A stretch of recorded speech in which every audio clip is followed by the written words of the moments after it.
के घर माँ घासी बेटा बन के आई से, साफ चाबे बुधारू लगलो जिलाई से।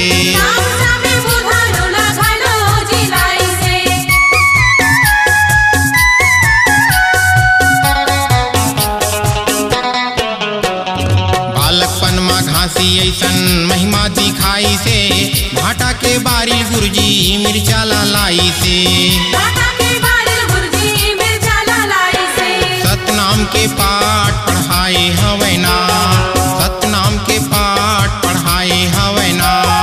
पापी धरे मिला उबारे हवैना, पापी धरे मिला उबारे हवैना।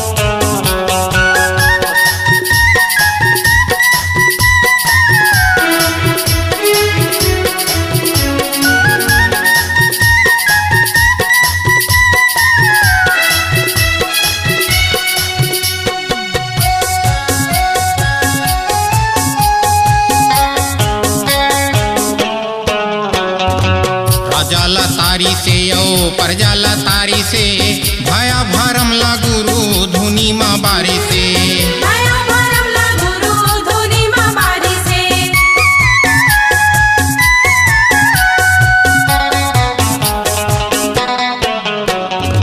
धतकते आगिम बाबा तनला तपाई से, बिना आगी पानी के वो भोजन बनाई से। जोड़ाए खाम गड़ाए हवैना, जोड़ाए खाम गड़ाए हवैना। पापी धरे मिला उबारे हवैना, पापी धरे मिला उबारे हवैना।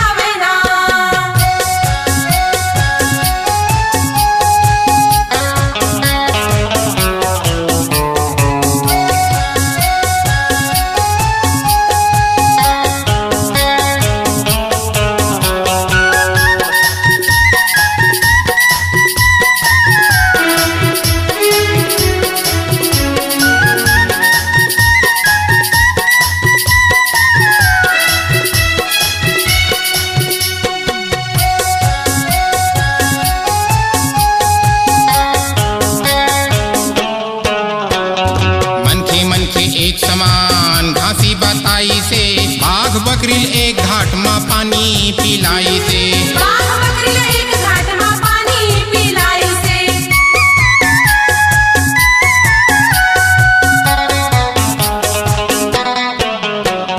बिकट जंगल माँ बैठे ध्यान लगाई से, 6 महीना मरे मुर्दा सफरा जिलाई से।